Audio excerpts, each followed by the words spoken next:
வணக்கம் அன்பர்களே, வாங்க நாம இன்னைக்கு வெள்ளை பூசணிக்கால எப்படி காசி அல்வா செய்யறதுன்னு உங்களுக்கு நான் காட்டுறேன். அதுக்கு நான் ஒரு 1/2 கிலோ அளவு பூசணிக்காய் எடுத்திருக்கேன். இதில் இருக்கிற இந்த விதையெல்லாம் எடுத்துடலாம். இந்த விதையெல்லாம் எடுத்த பிறகு நான் உங்களுக்கு தோல் சீவி அதை எப்படி எடுக்கணுன்றத உங்களுக்கு சொல்கிறேன். இப்போ பாருங்க, இந்த விதையை நாம் அப்படியே ரிமூவ் பண்ணிடலாம்.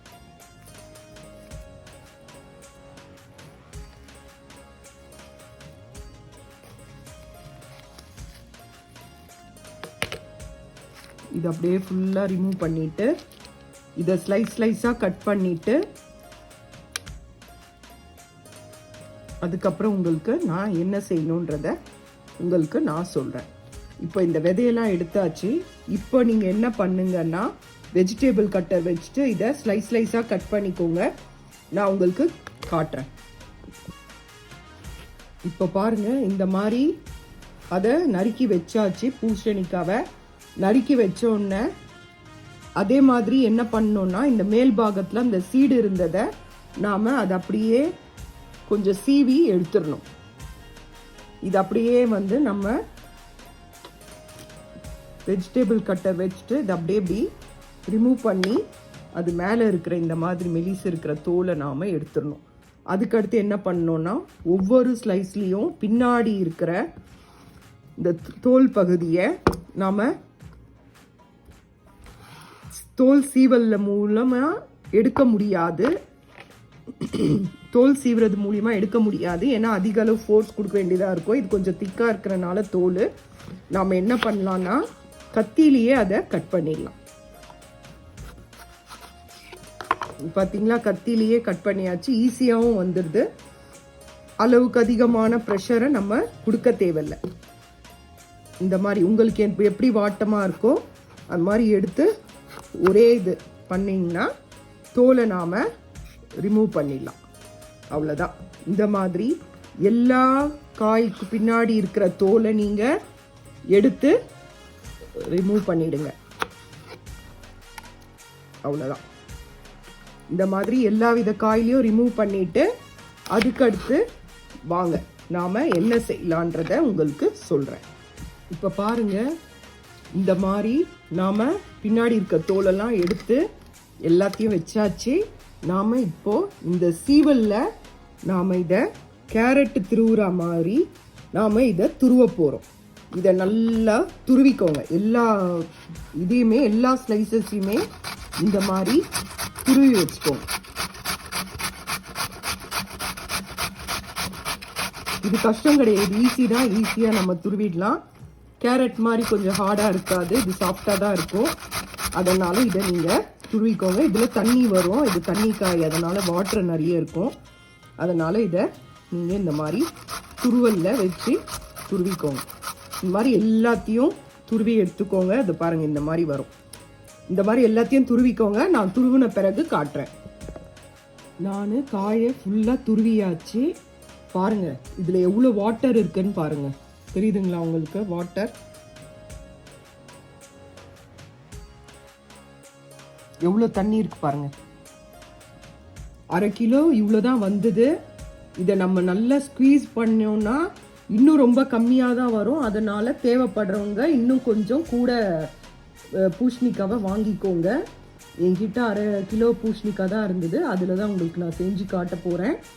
இப்போ இதை நாம் ஒரு மஸ்லின் கிளாத்தில் இந்த வெஜிடேபிளை மட்டும் துருவுன இந்த பூசணிக்காவை நல்லா தட்டில் இருந்து எடுத்து இதில் போட்டுக்கோங்க. கலெக்ட் பண்ணிக்கோங்க.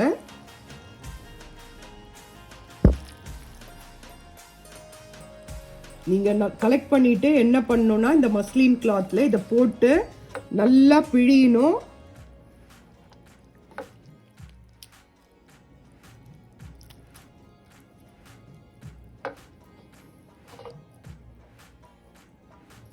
இப்போ பாருங்க, இந்த பிளேட்டில் இருக்க தண்ணியையும் அதே இதில் ஒரு கிண்ணத்தில் நான் துணி போட்டிருக்கேன். அந்த துணியில் அது அப்படியே அதுலேயே அந்த தண்ணியையும் கொட்டிடுங்க. கொட்டிட்டு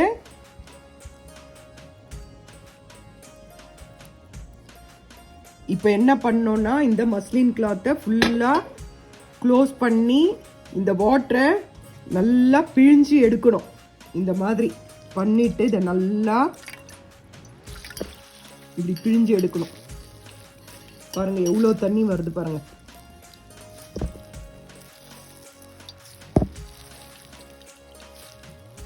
தெரியுதுங்களா? இந்த பாருங்க எவ்வளோ தண்ணி வருது பாருங்க. இந்த தண்ணியை கொட்டிடக்கூடாது, இது அப்படியே எடுத்து வைங்க. நான் இன்னும் கொஞ்சம் அது பிழியணும், இன்னும் கொஞ்சம் வாட்டர் இருக்கு. இதை பாருங்க, இதில் நல்லா பாருங்க எவ்வளோ வாட்டர் வருது பாருங்க. வாட்டரே இருக்கக்கூடாது. நல்லா உங்களால் எவ்வளோ அந்த அந்த அளவுக்கு பிழிய முடியுமோ நல்லா பிழியுங்க. சுத்தமாக தண்ணியே இருக்கக்கூடாது. பாருங்க தண்ணி வருது பாருங்க.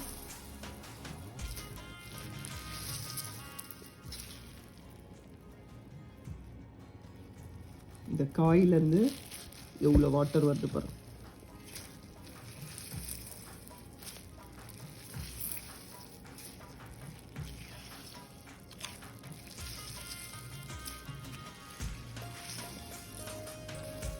இந்த மாதிரி வர தண்ணி எல்லாமே கலெக்ட் பண்ணி வச்சுக்கோங்க, வேஸ்ட் பண்ணாதீங்க. தெரியுதுங்களா எவ்வளோ தண்ணி வருது பாருங்க.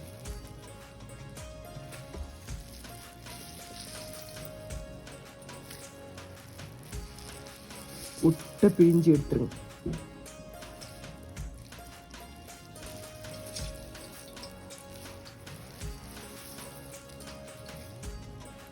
இந்த மாதிரி பிழிஞ்சு இது வர வாட்டரை அந்த பாத்திரத்தில் கலெக்ட் பண்ணி பாருங்க. ஒட்ட பிழிஞ்சாச்சு. பிழிஞ்சிட்ட பிறகு இதில் நிறைய தண்ணி வருங்க.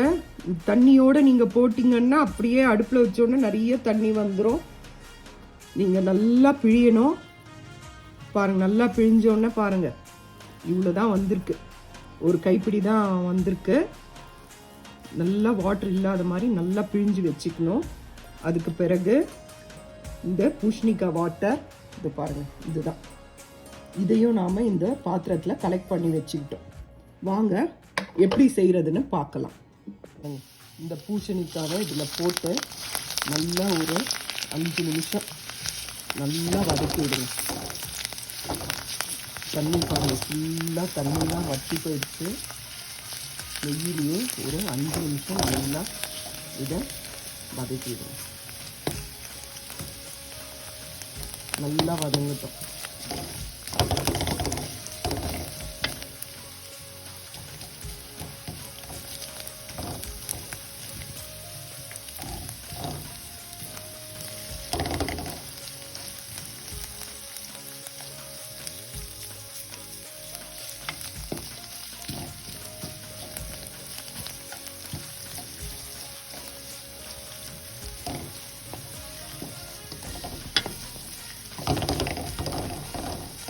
நல்லா வதங்கினாங்க.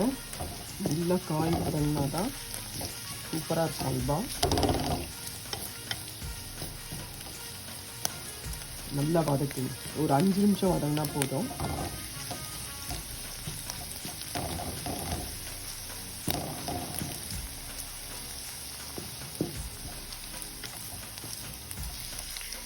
இதே மாதிரி ஒரு 5 நிமிஷம் கைவிடாமல் கிளறிட்டு இருங்க. ஆல்ரெடி நம்ம எடுத்து வச்சுருந்தோம் இல்லைங்களா இந்த வாட்டர், பூசணிக்காயிலேருந்து எடுத்து தண்ணி, அதை நாம் இதில் விடலாம்.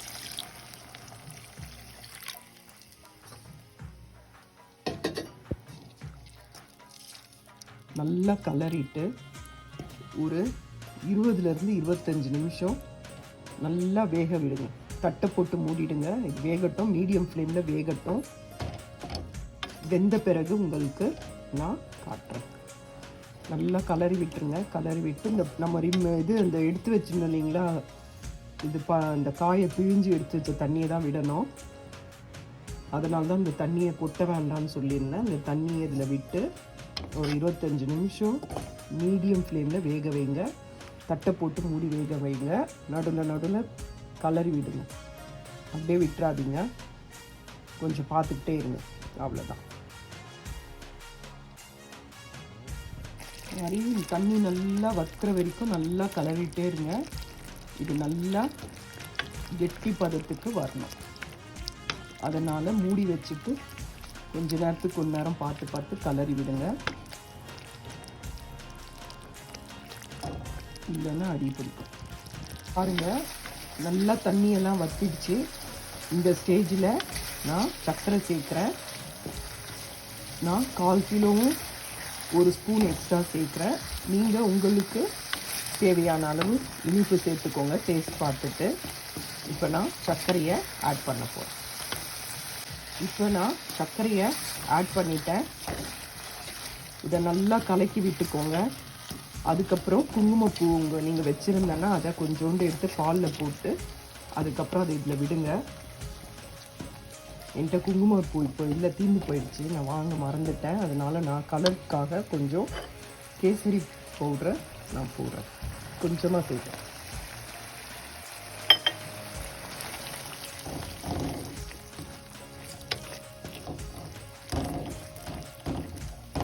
இது நல்லா கலரி விடுங்க. நல்லா கலரிட்டே இருக்கணும். அதுக்கப்புறம் இதில் ஏலக்காவை பொடி பண்ணி இதில் சேருங்க.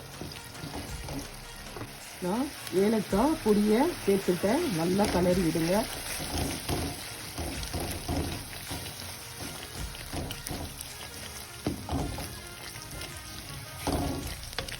நல்லா சுருண்டு வரணும்.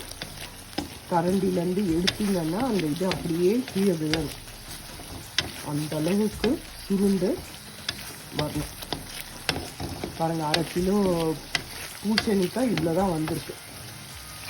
சும்மா ஒரு 2 பேர் கொஞ்சம் கொஞ்சம் சாப்பிடுவோம். அதனால் நீங்கள் அதிக அளவில் வாங்கி செய்யுங்க.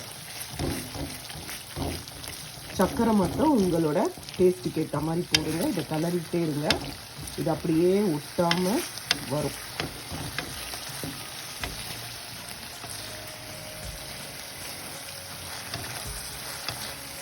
அப்படியே ஒட்டாமல் இந்த நெய் அப்படியே பிரிஞ்சு வரும். அதுக்கப்புறமா நீங்கள் ஒரு பேனில் 1 ஸ்பூன் நெய் விட்டு முந்திரி பருப்பை உடச்சி அதில் போட்டுட்டு வறுத்ததும் இதில் கொட்டிடும். அவ்வளோதான்.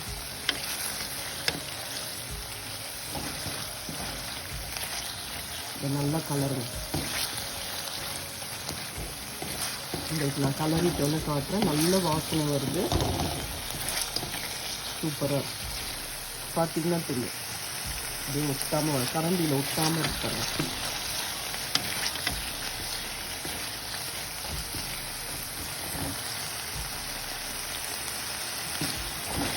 கொஞ்சம்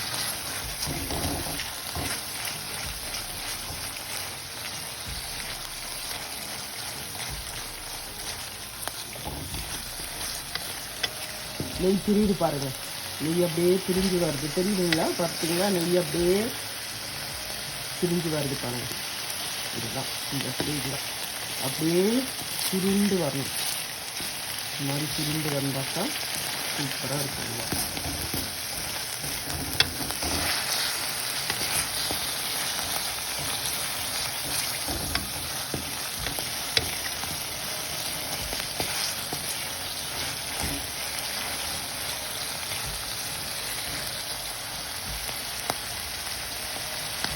அவ்வளோதாங்க, அல்வா ரெடி ஆகிடுச்சு. இப்போ நாம் ஒரு இதில் பேனில் முந்திரியை வறுத்து இதில் போட்டுக்கலாம்.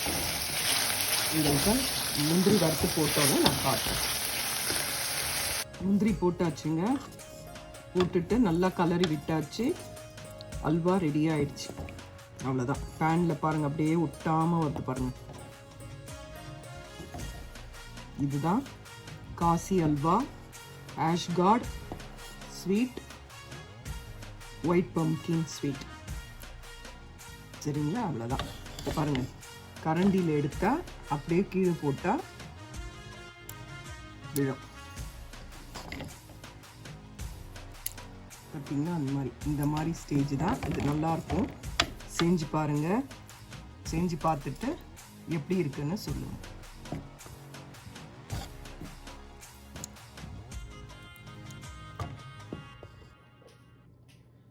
காசி அல்வா ரெடி. செஞ்சு பாருங்கள். செஞ்சு பார்த்துட்டு உங்களுக்கு பிடிச்சிருந்தா கமெண்ட்டில் சொல்லுங்கள். லைக் பண்ணுங்கள், ஷேர் பண்ணுங்கள், சப்ஸ்கிரைப் பண்ணுங்கள். நன்றி, வணக்கம்.